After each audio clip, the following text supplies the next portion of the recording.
السلام علیکم ویورز.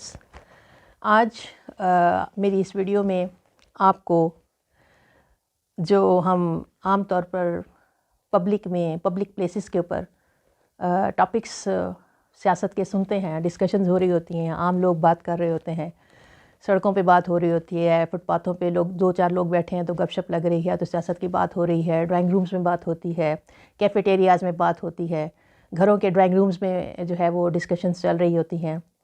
سب اپنے اپنے انداز میں اور اپنے اپنے لیول تک گورنمنٹ آف پاکستان کے میٹرز کو ڈسکس کر رہے ہوتے ہیں. یہ وہ میٹرز ہوتے ہیں جو کبھی پیٹرول کی قیمتوں کے اوپر اور کبھی گیس کی قیمتوں کے اوپر، کبھی ایجوکیشن کے اوپر، کبھی ہیلتھ کے ایشوز کے اوپر جو ہے وہ بات کی جا رہی ہوتی ہے. تو یہ وہ ایشوز ہوتے ہیں جس کو میں ٹرمینالوجی اگر دوں تو اسے گورننس کے ایشوز کہا جاتا ہے. Governance, good governance, bad governance. Pakistan میں لائک ادر ڈیولپنگ کنٹریز بہت سارے گورننس کے ایشوز ہیں. گورننس کے ایشوز کو جب میں ڈسکس کروں تو اس کے ساتھ ادارے آ جاتے ہیں. تو میں کہوں گی کہ وہ کون سا ادارہ ہے پاکستان میں جو 2016 میں پاکستان میں سروے ہوا ہے، جو میں آپ کو لیکچر میں آگے جا کے بتاؤں گی کہ 2016 میں پاکستان کے ایک انتہائی قابل اعتماد ٹرسٹ وردی ادارے نے سروے کیا کہ پاکستان میں گڈ گورننس کے حوالے سے بیسٹ ادارہ کون سا ہے. وہ بتاؤں گی آپ کو. پاکستان کی معاشی ترقی میں مذہبی شدت پسندی ایک رکاوٹ، یہ بھی پوائنٹ میرا اس ویڈیو میں آپ کو کلیئر ہوگا. امریکہ اور غیر ملکی امداد پاکستان کو کہاں لے آئی، اس پہ بھی بات ہوگی. عوامی سوچ و مفروضے کیا کہتے ہیں، جو میں بات کر رہی تھی ڈسکشنز کی، ہوٹلز میں، کیفیٹیریاز میں، ڈرائنگ رومز میں، پبلک پلیسز کے اوپر. اگر 2-4 پرسنز بیٹھے ہیں تو وہ ڈسکشنز سیاست کی ہو رہی ہے. سیاست نہیں ہوتی وہ، بلکہ گورننس کے اوپر بات ہو رہی ہوتی ہے. اپنے مسئلے مسائل جو گورننس کی بنا پر کھڑے ہوتے ہیں ان پہ بات ہو رہی ہوتی ہے. کہا یہ جاتا ہے کہ ادارے انسان بناتے ہیں، ادارے انسان بناتے ہیں، مگر انسان بھی اداروں پر اثر انداز ہوتے ہیں. کیونکہ مثال کے طور پر آج قدیم یونان کے ارسطو اور افلاطون، پلیٹو اینڈ ایرسٹوٹل اگر آج دنیا میں فلاسفر مشہور ہیں تو کہا یہ جاتا ہے کہ وہ کبھی مشہور نہ ہوتے اگر ان کو وہ ماحول، وہ ادارے نہ ملے ہوتے جن اداروں نے ان کو پروان چڑھایا ہے. سٹی اسٹیٹس میں وہ ادارے موجود تھے جنہوں نے ان کو اس حد تک اس قابل بنایا کہ وہ ایرسٹوٹل اینڈ پلیٹو آج کے دور تک مشہور ہوتے نظر آ رہے ہیں. آج تک ان کے نام کتابوں میں اور سلیبس میں موجود ہے اور ہم پر سب پڑھ رہے ہیں اس کو. تو ادارے انسانوں پر انسان ادارے بناتے ہیں اور ادارے بھی انسانوں پر اثر انداز ہوتے ہیں. دونوں ایک دوسرے کے لیے ملٹیپلائی ہوتے ہیں. پاکستان اپنے ابتدائی سالوں میں 40 سالوں میں معاشی ترقی کی راہ پہ بہت اچھا گامزن رہا. اگرچہ آغاز ہمارا معاشی طور پر جو ہے وہ انتہائی کمزور تھا. قوم کو بنانے کا عمل، سیاسی اتار چڑھاؤ، قائد اعظم محمد علی جناح کی ڈیتھ، ان تمام کے باوجود پاکستان کی معاشی ترقی اب تھی. پاکستان نے کامیابی کے ساتھ ملینز لوگوں کو ایڈجسٹ کیا. ہندوستان اپنے سے 3 گنا زیادہ بڑے ملک کے ساتھ پاکستان نے 3 جنگیں لڑیں. مشرقی پاکستان کی 1971 میں علیحدگی، نیشنلائزیشن کا عمل 1970s میں، اور تیل کی قیمتوں کے بڑھ جانے سے آپ کی معاشی ترقی ڈاؤن فال کی طرف آنا شروع ہوئی. 1980 میں افغانستان سے روس کو نکالنے کے لیے پاکستان نے امریکہ کا جب ساتھ دیا اور اس کے نتیجے میں فرقہ واریت، ڈرگس اور کلاشنکوف کلچر نے پاکستان کی سوسائٹی کے تانے بانے اکھیڑ دیے. ان تمام اندرونی اور بیرونی چیلنجز جن کا میں نے ابھی ذکر کیا ہے، ان تمام کے باوجود پاکستان 6% اکنامک گروتھ کے ساتھ آگے بڑھ رہا تھا اور اپنے ہمسایہ ممالک سے آگے ہی بڑھتا چلا جا رہا تھا. کچھ تجزیہ کاروں نے تو یہاں تک کہہ دیا کہ 1980 میں پاکستان مڈل انکم کنٹریز کا جو انڈیکیٹر ہوتا ہے وہ اس کو میٹ کرنے تک پہنچا ہوا تھا. مگر 1990 سے آگے کیا ہوا کہ پاکستان کی اکانومک گروتھ جو ہے وہ نیچے آنی شروع ہو گئی اور آپ 6% سے 4.5% پہ آ کے رک گئے. What happened? اب میں وہ باتیں کروں گی جو ڈرائنگ رومز میں ہوتی ہیں، جو پبلک پلیسز پر ہوتی ہیں. کچھ لوگ یہ کہتے ہیں کہ بیرونی سطح پر پاکستان کا امیج کیا تھا. یہ بھی تھوڑا سا بتاتی چلوں سٹارٹ میں، جو میں فال سے پہلے کی بات کر رہی ہوں، کہ بیرونی سطح پر پاکستان کا امیج ایک کمزور اور ایک فیلڈ اسٹیٹ کے طور پر آتا رہا، ایک ایسا ملک جس کے پاس کیمیائی ہتھیاروں کا ڈھیر ہے، اور جس کا ریلیشن جو ہے ہمسائے ممالک کے ساتھ جو ہے وہ ٹھیک نہیں آ رہا. ہندوستان کے ساتھ مسلسل جو ہے وہ ایک جنگ کی کیفیت رہتی ہے. افغانستان کے ساتھ کبھی اچھے اور کبھی برے تعلقات، اور موسٹ آف دا ٹائم ریکرائمنیشن، ایک دوسرے کے اوپر الزام تراشی کے ساتھ وقت گزر رہا ہے.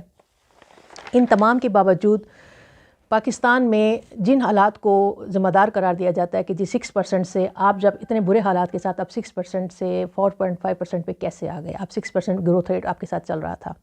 نمبر 1 پوائنٹ جو عام طور پر ہم ڈسکس کرتے ہیں، آپ پبلک پلیسز پہ آپ کو سننے میں ملتا ہے، وہ یہ ہے کہ جی مذہبی شدت پسندی، extremism, religious extremism is the one of the cause that hundred that create obstacles in the economic growth of Pakistan. کیوں، اس سے کیا ہوتا ہے کہ ایکسٹریمزم، جب ریلیجیس ایکسٹریمزم ہوتا ہے تو ان کے مطابق کچھ لوگ یہ کہتے ہیں کہ جب ریلیجیس ایکسٹریمزم ہوگا تو ملک میں امن و امان نہیں ہوتا، اور جب امن و امان نہیں ہوتا، جو اکنامک ایجنٹس ورک کر رہے ہوتے ہیں ملک کے اندر، وہ اپنی فردر انویسٹمنٹ نہیں کرتے ملک کے اندر، جس سے آپ کا جو مسلسل ترقی کا عمل ہے وہ رک جاتا ہے. مگر اس مفروضے کو، اس ہائپوتھیسس کو جو ڈسکشن عام طور پر پبلک پلیسز پہ ہو رہی ہوتی ہے، اس کی کس حد تک صداقت ہو سکتی ہے؟ پاکستان کیونکہ پہلے ہی 6% سے 4.5% پہ آ چکا تھا. جب آپ اس مذہبی شدت پسندی کو ویو کر رہے ہیں اپنے پاکستان کی تاریخ میں، تو اس وقت اس سے پہلے ہی وہ 4.5% پہ آ چکا تھا. آپ کا انویسٹمنٹ ریشو، آپ کا ایکسپورٹ گروتھ اور آپ کا سوشل انڈیکیٹر کافی نیچے جا چکے تھے، جبکہ پاکستان وار آن ٹیرر میں 2001 میں داخل ہوتا ہوا نظر آ رہا ہے. تو مذہبی شدت پسندی کو بھی آپ دیکھا آپ نے کہ اس میں اس طرح نہیں ہے. دوسرا جو عنصر یہ ڈسکس کیا جاتا ہے کہ جی فورن اسسٹنس جو ہے پاکستان کو، باہر سے جب امداد آتی ہے تو ہماری معیشت، ہماری جو ہے وہ ترقی پا رہی ہوتی ہے، ہمارے کام ہو رہے ہوتے ہیں، ہماری گروتھ ہو رہی ہوتی ہے، لیکن ایسے ہی ہماری فورن اسسٹنس رکتی ہے تو ہمارا معاشی ترقی جو ہے ہماری رک جاتی ہے. اس میں ہمارے پاس، اگر میں ہسٹری دیکھتی ہوں تو ہمارے پاس 3 ادوار نظر آتے ہیں جس میں ہمیں فورن اسسٹنس آتی رہی ہے. 1960s میں، 1980 میں، اینڈ دین 2000 کے ایرا میں. 1960 میں کیوں آئی فورن اسسٹنس ہمارے پاس؟ بیکاز ہم سیٹو سینٹو کے ممبر تھے. 1990 میں کیوں آئی ہمارے پاس؟ کیونکہ ہم نے 80 میں کیوں آئی ہمارے پاس؟ کیونکہ ہم نے رشیا کو افغانستان سے نکالنے کے لیے امریکہ کا ساتھ دینا تھا.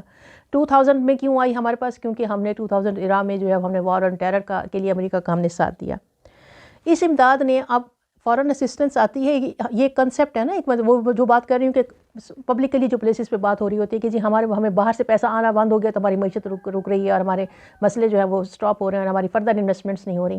آپ کو پتہ ہونا چاہیے کہ یہ جتنی بھی معاشی انویسٹمنٹ جو فورن اسسٹنس باہر سے آتی ہے، یہ زیادہ تر اس کا خرچ جو ہوتا ہے، اس کو جو ایکسپینس کیا جاتا ہے، اس کو ایکسپینڈیچر لگایا جاتا ہے، وہ ملٹری اسٹیبلشمنٹس کے خرچوں پر لگایا جاتا ہے، اور جو کچھ بچ جاتا ہے وہ لونز کے اوپر خرچ کیا جاتا ہے. وہ لونز پاکستان کے جو ہیں ان کے اندر ایڈجسٹمنٹ کی جاتی ہے. تو اس کا مطلب یہ ہوا کہ فورن اسسٹنس بھی اکنامک گروتھ کے اندر کوئی اہم کردار ادا نہیں کرتی. پھر ایک اور عنصر جو ہوتا ہے وہ یہ کہتے ہیں کہ جی پاکستان میں فوجی حکومتوں کے دنوں میں، فوجی حکومت جب ہوتی ہے پاکستان کے اندر تو اس وقت جو ہے زیادہ جو ہے امداد آتی ہے، جو کہ ہماری معاشی ترقی کا باعث بنتی ہے. جب ہمارے ملک میں فوجی حکومت ہوتی ہے تو میں اس کے پر بھی اگر میں ہسٹری دیکھتی ہوں تو مجھے لگتا ہے، پتہ چلتا ہے کہ جی بہت ساری ایسی ٹائم میں امریکہ نے ہماری امداد روک دی جب ہمارے پاس یہاں پر فوجی حکومتیں تھیں. فار ایگزامپل 1965 میں امریکہ نے ہماری امداد روکی جب یہاں پر جنرل ایوب کی حکومت تھی. 1980s میں 71 میں سمنگٹن امینڈمنٹ کے تحت ہماری جو ہے امداد رک گئی. 1999 میں جنرل پرویز مشرف کے دور میں ہماری امداد رک گئی. امریکہ کے متضاد رویے کو تو آپ یہاں سے اس کا اندازہ لگا سکتے ہیں کہ ایک جانب وہ مصر میں فوجی حکومت کو سپورٹ کرتا ہوا نظر آئے گا، تو دوسری جانب وہ لیکن لمبے عرصے سے عراق میں صدام حسین، لیبیا میں معمر قذافی اور شام میں بشار الاسد کی حکومت کو گراتا ہوا نظر آتا ہے. پاکستان اور امریکہ کے تعلقات کبھی بھی یکساں نہیں رہے، اور میں ان کو کبھی اسٹریٹجک اور ڈٹرمنسٹک بھی نہیں کہوں گی. یہ سارے کے سارے جو ہے اپرچونسٹ بیس ہے، ان کی اپروچ ہے جو کہ پاکستان اور امریکہ کے ریلیشنز بیس کرتے ہیں. تو یہاں پہ کہ یہ کہنا کہ جی فوجی جب حکومت ہوگی تو پاکستان کو بہت پیسہ ملے گا، تو ایسی بات بھی نہیں ہے. پھر آ جاتا ہے جی گلوبل معاشی حالات کہ جی اکنامک گلوب ہی اکنامکلی جو ہے وہ اس وقت جو ہے وہ افیکٹڈ ہو رہا ہے، تو ہم تو ڈیولپنگ کنٹری ہیں، ہم تو ویسے افیکٹڈ ہوں گے. بھائی پوری دنیا متاثر ہو رہی ہے تو ہم کیسے متاثر نہیں ہوں گے؟ ہم بھی متاثر ہوں گے. تو ہم تو ڈیولپنگ کنٹری ہیں. گلوبل معاشی حالات ہی ایسے تھے اس وقت، 1990 سے آن ورڈ حالات ہی ایسے تھے، ہم تو کچھ بھی نہیں کر سکے. جبکہ اسٹیو ریڈلٹ ہیں جنہوں نے اپنی کتاب دی گریٹ سرج میں لکھا ہے کہ 1990 سے 2008 تک گلوبل اکنامک سچویشن بہت بہتر تھی، ویری فیوریبل تھی، جس میں بہت سارے ڈیولپنگ کنٹریز نے بہت اچھا جو ہے وہ گین کیا، اور اس میں ان کی ڈیولپمنٹ جو ہے وہ قابل دید ہے. اور اسی دور میں وہ کہہ رہا ہے کہ پاکستان معاشی طور پر ہندوستان، بنگلہ دیش، سری لنکا، ویتنام اور دیگر ممالک سے پیچھے ہوتا ہوا نظر آیا. 1995 میں اکنامک ڈیولپمنٹ کنٹریز جو EDCs ہم کہتے ہیں، انہوں نے 4.7% ترقی کی، اور پر کیپٹا انکم میں بھی 70% اضافہ ہوا. گلوبل GDP میں 57% اضافہ ہوا. غربت کی لکیر کے نیچے رہنے والوں کی تعداد، جن کا ایک اسٹینڈرڈ ہے کہ جی $1.9 پر ڈے کے حساب سے وہ رہتے ہیں، تو ان کی تعداد 2 بلین سے کم ہو کر 1990 میں 2 بلین سے کم ہو کر 2012 تک ان کی 897 رہ گئی. تو دیٹ مینس کہ ڈیولپمنٹ تو اکراس دا گلوب ہو رہی تھی، بٹ پاکستان پیچھے جا رہا تھا. تمام سماجی ترقی کے اہداف، سوشل انڈیکیٹرز مثلا life expectancy, infant mortality, adult literacy, net enrolment ratio میں خاطر خواہ بہتری آئی، لیکن پاکستان اپنے ہمسایہ ممالک سے پیچھے ہوتا چلا گیا. پھر ایک اور چیز ہے جو اکثر آپ کو سننے میں آئے گی، وہ ہوتا ہے garrison state syndrome. Garrison cantt سے آپ ایک لفظ ذہن میں آ رہا ہوگا آپ کی، گیریزن کا ورڈ میں بول رہی ہوں. گیریزن اسٹیٹ سنڈروم ہے کہ ایک اور عنصر جو پیش کیا جاتا ہے وہ یہ ہے کہ جی پاکستان کیونکہ اپنے دفاع پہ زیادہ خرچ کرتا ہے، اپنے دفاع کا بجٹ اس کا بہت زیادہ ہوتا ہے، وہ سارا بجٹ جو ہے وہ لے لیتا ہے، لہٰذا باقی ڈیولپمنٹ جو ہے پاکستان کے اندر جو ہے معاشی ترقی جو ہے وہ نہیں ہو سکتی، کیونکہ ہم اپنا زیادہ بجٹ جو ہے وہ دفاع پہ خرچ کرتے ہیں. یہ گیریزن اسٹیٹ سنڈروم ہے کہ آپ نے گیریزن اسٹیٹ اسٹیبلش کی ہوئی ہے. آپ کو پتہ ہونا چاہیے کہ پاکستان جب آزاد ہوا تھا تو اس کے بعد ہندوستان کا یہی تھا کہ یہ کسی بھی ٹائم ہمارے سامنے گھٹنے ٹیک دے گا، پاکستان یہ کبھی بھی سروائیو نہیں کر سکے گا. تو ہمیں اپنے ڈیفنس پہ توجہ دینی تھی، اور اس کے لیے نو ڈاؤٹ کہ ہم نے اپنے ڈیفنس کا budget at the expense of education, health and human development رکھا. ہم نے ان کو پس منظر رکھا، اور ہم نے پہلے اپنی ڈیفنس کو اسٹرانگ کیا تاکہ ہماری ٹیریٹوریل انٹیگریٹی کو ہم سیو کرنے کی پوزیشن میں آ جائیں. ہم نے وہ کیا، لیکن لیٹر آن اب اگر ہم دیکھتے ہیں ڈیفنس کا بجٹ دیکھتے ہیں تو وہ ہمارا تعلیم اور صحت کے مشترکہ بجٹ، اگر دونوں سیکٹرز کا میں بجٹ ملاؤں تو اس میں دونوں بجٹ سے اس کا دفاع کا بجٹ جو ہے وہ کم ہوتا ہے، کیونکہ ہم ایک سرٹن لیول جو ہے وہ گین کر چکے ہیں ڈیفنس کے حوالے سے. اب اگر میں یہ کہوں کہ اس میں ایجوکیشن، ہیلتھ اور دیگر جو سیکٹرز ہیں، اگر ان میں کوئی زوال ہے یا ان میں کوئی کمزوری ہے تو اس میں گورننس کا ایشو آ سکتا ہے، اس میں بجٹری کنسٹرینٹس نہیں آتی. اس میں ان تمام عناصر کو میں رول آؤٹ کرتی ہوں کہ سیکیورٹی اینڈ ٹیررزم کے حوالے سے بھی بات نہیں ہو رہی، انفلو آف فارن اسسٹنس نے بھی کوئی کردار اس طرح ادا نہیں کیا، پھر ایکسٹرنل انوائرمنٹ، گلوبل معاشی حالات جو تھے انہوں نے بھی، اور پھر ہم نے ڈائیورشن کی کہ پبلک ایکسپینڈیچر کو ہم نے ڈیفنس کے اوپر لگایا، ہیومن ڈیولپمنٹ کے اوپر نہیں لگایا. یہ سارے کے سارے ایلیمنٹ جو میں نے شروع میں ڈسکس کیے ہیں، جن کو میں ڈرائنگ روم کی سیاست کہتی ہوں یا ڈرائنگ روم کی ٹاک کہتی ہوں، سیاست تو میں نہیں کہوں گی، یہ ایک مسائل ہوتے ہیں جو لوگ ڈسکس کر رہے ہوتے ہیں ڈرائنگ رومز میں بیٹھ کر. تو یہ گورننس کے مسائل ہوتے ہیں جو وہ ڈسکس کر رہے ہوتے ہیں کہ ان کو کیا پرابلمز آ رہی ہیں. اب ان سب کو میں بالکل ٹوٹلی بھی آؤٹ نہیں کرتی، لیکن آپ ان کو اگر پرنسپل ڈٹرمننٹ کہیں تو وہ یہ بھی نہیں ہے. انہوں نے وہ کردار ادا نہیں کیا جو کہ آپ سمجھ رہے ہیں کہ معاشی گروتھ کو جو ہے وہ نیچے لانے کا باعث بنے. اب میں بات کرتی ہوں جو بات انسٹیٹیوشنز آف گورننس کی، وہ ادارے جو گورننس کے ادارے ہیں. تجزیہ کار یہ کہتے ہیں کہ ایک انٹرمیڈیشن پروسیس ہوتا ہے. What is that? Intermediation process جس کے ذریعے اچھی معاشی پالیسیز کو نافذ کر کے آمدن میں اضافہ کیا جاتا ہے، اور آمدن کو معاشرے میں برابر تقسیم کرنے کے لیے گورنمنٹ کے ادارے جو رول پلے کرتے ہیں، جو ادارے گورنمنٹ میں رول پلے کرتے ہیں ان کو انسٹیٹیوشنز آف گورننس کہا جاتا ہے.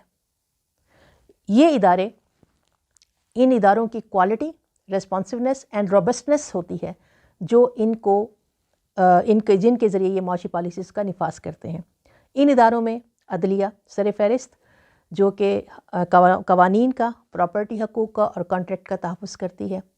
مقننہ جو قوانین بناتی ہے اور ریگولیٹری فریم ورک ترتیب دیتی ہے، انتظامیہ جو پالیسیز کا نفاذ کرتی ہے اور عوام کو خدمات فراہم کرتی ہے۔